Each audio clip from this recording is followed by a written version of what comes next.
لا یکلف اللہ نفسا الا وسعها، اللہ تعالی کسی جان پر بوجھ نہیں ڈالتا مگر اتنا ہی جتنا اس کی وسعت ہے. یہ دنیا کے اعتبار سے بھی ہے، آخرت کے اعتبار سے بھی. اور یہ اللہ ہی ہے، یقین کریں، جو جج کر سکتا ہے، کیونکہ کچھ چیزیں تقدیر میں ہیں. حتیٰ کہ صحیح مسلم میں حدیث ہے کہ یہ جو دانائی ہے نا، کسی کا ذہین ہونا، یہ بھی تقدیر سے ہے. تمام لوگ ذہانت میں برابر نہیں ہو سکتے. البتہ ایک ڈیٹم لیول پہ چیز ہے جو سب کو دی اللہ نے، وہ اللہ کی پہچان ہے. آخرت کی کامیابی وہ حاصل کر سکتے ہیں. اس میں اگر کوئی پاگل ہے، اس سے تو ویسے ہی اللہ تعالیٰ نے قلم اٹھایا ہوا ہے، اس اعتبار سے سارے برابر ہیں. لیکن جو باقی جو صلاحیتیں ہیں، ظاہر ہے ہر بندے کو ڈیفرنٹ اللہ نے دی ہیں. تو اللہ یہ جج کر سکتا ہے کہ اس کو میں نے 100 نمبروں کی صلاحیت دی تھی، اس نے 70 حاصل کیے، یہ ناکام ہے. اس بیچارے کو صلاحیت ہی 50 کی دی تھی، اس نے 50 میں سے 50 حاصل کر لیے، اگرچہ 70 سے کم ہے، لیکن اس کی 100/100 ہے. اس لیے کہا جاتا ہے کہ نیکیاں قیامت والے دن گنی نہیں جائیں گی، تولی جائیں گی. کسی شخص کی ایک نیکی کسی کے 1,00,000 نیکی کے برابر بھی ہو سکتی ہے، کیونکہ جو اسے اللہ نے شاکلہ دیا تھا، سورہ بنی اسرائیل میں سے کہا گیا نا کہ شاکلہ، گیون سرکمسٹانسز، جو ماحول دیا گیا، کچھ چیزیں آپ کو تقدیر کے اعتبار سے دی گئیں، ظاہر ہے وہ تو آپ چینج نہیں کر سکتے. انہی حالات و واقعات میں آپ بیسٹ کتنا پرفارم کر سکتے تھے. لیکن یہ نہ ہو کہ کوئی شخص دنیا میں تو ماشاءاللہ بڑا تیز ہو اور دین کا معاملہ ہے کہ جی ہماری تو استطاعت ہی کوئی نہیں جی، بالکل ٹائم ہی نہیں ملتا جی. ٹائم سارا تو دنیا نو لایا، ٹائم تو کتوں لبے، فوٹو کاپی ہوندی ٹائم دی. تو دنیا داری میں وہ فل تیز. آپ دیکھیں کتنے آپ کو لوگ نظر آئیں گے جب دین کی بات کریں تو لگتا ہے کہ یہ بیچارے بالکل گئے گزرے ہیں، لیکن ان کو آپ کبھی اپنی دکان پہ دیکھیں تو یہ تو دنیا میں تو میں آپ سے یہ بات کروں گا نا، اور تو کوئی جرت نہیں کرے گا یہ بات کرنے کی، کیونکہ لوگ ڈرتے ہیں آپ لوگوں سے یہ بات کرتے ہوئے. لیکن آخرت میں چمڑی اتر جانی ہے کہ اللہ تعالیٰ فرمائے گا اچھا تو بالکل ہی سیدھا سا، تنو سمجھ ہی کوئی نہیں لگی. تو وہ اس کی وسعت کے مطابق لہا ما کسبت وعلیہا مکتسبت، اسے اجر ملے گا اس کے کیے ہوئے نیک اعمال کا بھی، اور وبال بھی ہوگا جو اس نے برے اعمال کمائے ہیں. لہا اس کے لیے، علیہا اس پر. ربنا لا تؤاخذنا ان نسینا واخطأنا، آمین. اے رب ہمارے مت گرفت فرمانا ہماری، کبھی ہم بھول جائیں یا خطا کر بیٹھے. انسان بھول چوک بھی ہو سکتی ہے، اور کبھی یہ کہ کام ٹھیک کر رہا ہے، بھولا نہیں ہے، لیکن اس دوران کوئی اجتہادی غلطی ہو گئی ہے. تو اے اللہ ہم سے درگزر فرمانا، آمین.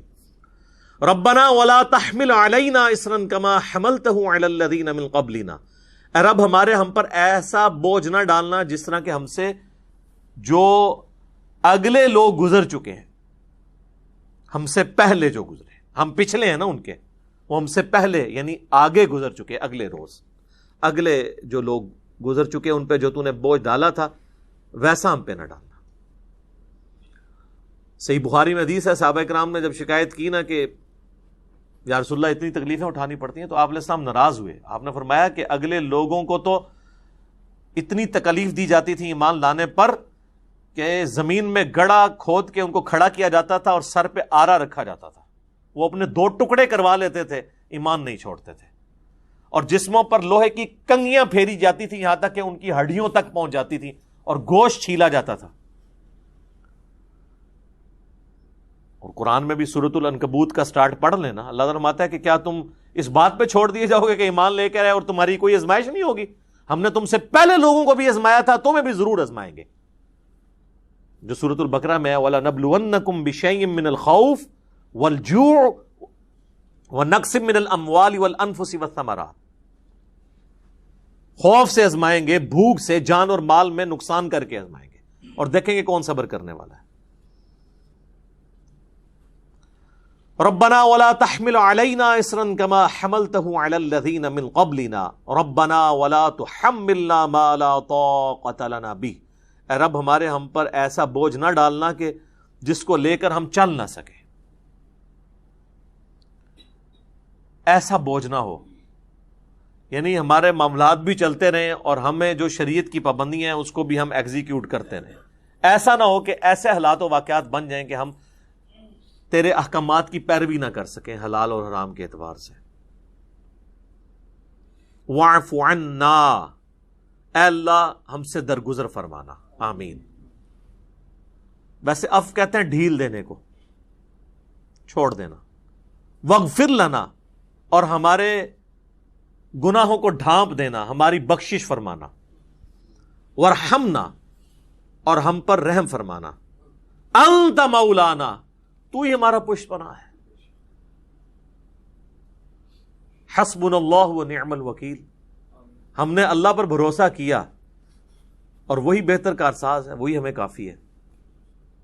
فانصرنا علی القوم الکافرین، پس کافروں کے مقابلے پر ہماری مدد فرمانا. اچھا، یہاں پہ یہ سورۃ البقرہ مکمل ہوئی الحمدللہ. آپ دیکھیں کہ یہ بیسیکلی تو اس کے اندر بہت بڑے اشارے تھے آخری آیات کے اندر، کیونکہ یہ غزوہ بدر سے پہلے نازل ہوئی ہے، اور اب یہ دعائیں سکھائی جا رہی ہیں کہ اب تمہارے جہاد اور قتال کے مراحل شروع ہونے والے ہیں. اس وقت تو صحابہ کو پتہ ہی نہیں تھا، ان کی تو پوری زندگی جو ہے وہ جنگوں سے عبارت تھی. یعنی آخری دفعہ ہی مل کے جاتے تھے اپنے گھر والوں کو، چاہے بدر میں گئے ہیں، احد میں گئے ہیں، خندق میں گئے ہیں، خیبر میں گئے ہیں، اور پھر حضور کے بعد بھی قادسیہ اور یرموک بھی لڑنی پڑی، ہزاروں لوگ شہید ہوئے.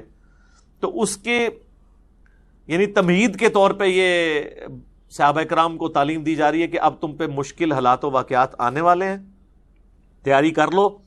یہ دعائیں اللہ تعالیٰ سے مانگتے رہو اور اللہ کی طرف رجوع رکھو تاکہ اللہ تعالیٰ کافروں کے مقابلے پر تمہاری مدد فرمائے. آمین. تو یہ میرے بھائیوں کمال کی آیات ہیں. ان کے اوپر تو خیر 1 گھنٹہ اور بھی گفتگو کی جا سکتی تھی. میں نے کوشش کی کہ جو ٹیکنیکل ایشوز ہیں نا اس کو ڈسکس کروں جن کی تفسیر مشکل تھی. باقی چیزوں کو میں نے سکپ کر دیا، یہ کیونکہ سیلف ایکسپلینیٹری ہیں خود ہی یہ آیات. باقی نبی صلی اللہ علیہ وآلہ وسلم کی بعثت کی برکت سے کئی ایک اللہ تعالیٰ نے شریعت کی پابندیاں جو اس میں آیا نا کہ ہم سے پہلے لوگوں پہ جو بوجھ ڈالے ہم پہ نہیں ڈالنے، تو وہ کئی ایک بوجھ تو حضور کی بعثت کے ساتھ ہی اللہ تعالیٰ نے اٹھا لیے ہیں. جیسا کہ بخاری مسلم میں حدیث ہے کہ مجھ سے پہلے کسی نبی کو یہ خصوصیت نہیں ملی کہ پوری زمین اس کے لیے سجدہ گاہ ہو جائے.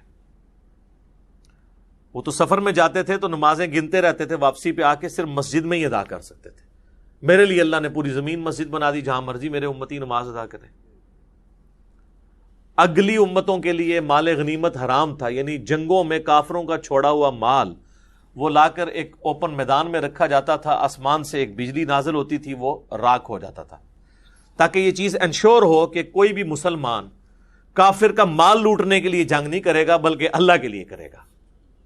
تو ویسے یہ پابندی کسی حد تک ٹھیک ہی تھی، لیکن حضور کی برکت سے اللہ تعالیٰ نے مال غنیمت کو حلال کر دیا کہ ٹھیک ہے تم اس کو استعمال کر سکتے ہو. اور پھر آپ کو پتہ ہے غزوہ احد میں پھر مس ہینڈلنگ بھی ہوئی، اس کے اوپر سرزنش بھی ہوئی. 60 آیات نازل ہوئی سورہ آل عمران کی کہ تم نے نبی صلی اللہ علیہ وآلہ وسلم کی نافرمانی کی ہے دنیا کے مال کی وجہ سے. اور اس سرزنش کا فائدہ ہوا کہ پھر اس کے بعد صحابہ کرام کو جنگ ہارے نہیں ہیں، ڈسپلن کبھی اپنا لوز نہیں کیا، کیونکہ اللہ تو پھر قادسیہ اور یرموک بھی دیکھ رہا تھا نا کہ اس کے بعد اتنی بڑی بڑی جنگیں ہونے والی ہیں اور وہاں تو پوری دنیا کے خزانے ان کے ہاتھوں میں لگنے والے ہیں. تو پہلے ہی ذرا اس اعتبار سے ان کی تربیت کی جائے کہ اللہ کی رضا کے لیے سارے کے سارے معاملات ہونے چاہیے. تو یہ میرے بھائیو الحمدللہ اللہ کا شکر ہے کہ ہماری یہ سورۃ البقرہ مکمل ہوئی. انشاءاللہ تعالی اگلی جو 43 نمبر کلاس ہے وہ سورہ آل عمران کو ہم سٹارٹ کریں گے. اور یہ اللہ کا شکر ہے کہ سورۃ البقرہ مکمل ہوئی. پچھلی جو 9 سالوں کے اندر ہماری قرآن کی تفسیر ریکارڈ ہوئی تھی اس میں سورۃ البقرہ جو ہے وہ آلموسٹ 20 لیکچرز کے اندر مکمل ہو گئی تھی، اور میں نے کہا تھا اس دفعہ ہم ذرا تیزی سے کور کریں گے، لیکن اس دفعہ ڈبل لیکچرز آلموسٹ لگ گئے. یہ آج 42 نمبر لیکچر ہے، اس میں سے آپ 6 وہ نکال دیں جو قرآن کے تعارف والے ہیں تو پھر بھی یہ 36 لیکچرز تو آلموسٹ لگے ہیں. لیکن یہ ہے کہ جب کبھی بھی کوئی قرآن حکیم کی تفسیر کے اعتبار سے ویڈیوز کے اندر اس طرح کی چیزوں کو سمجھنے کی کوشش کرے گا تو انشاءاللہ تعالی ہماری تفسیر جو قرآن کی ریکارڈ ہو رہی ہے اس کی کسی اعتبار سے تشنگی باقی نہیں رہے گی کہ یہ ڈیفیکلٹ ٹاپکس تھے جن کے اوپر سمجھ نہیں آتی تھی، اس کے اوپر ظاہر لوگ تو ویسے سرسری گزر جاتے ہیں. اب یہ جو اتنی مشکل آیت تھی جس کے اوپر میں نے تفصیلاً گفتگو کی ہے، وَإِن تُبْدُوا مَا فِي أَنفُسِكُمْ أَوْ تُخْفُوهُ يُحَاسِبْكُمْ بِهِ اللَّهُ. آپ پرانے بزرگوں کی، بڑے بڑے بزرگوں کی تفاسیر بھی اٹھا کے دیکھ لیں، وہ تو ان آیات کو اس طریقے سے ہی یعنی آگے پیچھے کر گئے کہ جیسے یہ کوئی ایسا مقام ہی نہیں ہے کہ یہاں پر رکا جائے. حالانکہ یہ سب سے ڈینجرس مقام ہے قرآن حکیم میں کہ اللہ تعالیٰ دل کے گناہوں کے اوپر بھی گرفت فرمانے والا ہے. اللہ تعالیٰ ہمارے گناہوں سے درگزر فرمائے، ہمیں قرآن حکیم کی تعلیمات پر عمل کر کے دوسرے بھائیوں تک پہنچانے کی توفیق عطا فرمائے. اور ہم نے یہ جو اتنا بڑا ایک دعوت کے حوالے سے ایک ذمہ داری اٹھائی ہے کہ قرآن حکیم کی یہ تفسیر ریکارڈ ہو رہی ہے، اللہ تعالیٰ اس کو جلد از جلد مکمل فرمائے تاکہ لوگوں کے لیے یہ صدقہ جاریہ بن جائے انشاءاللہ تعالی.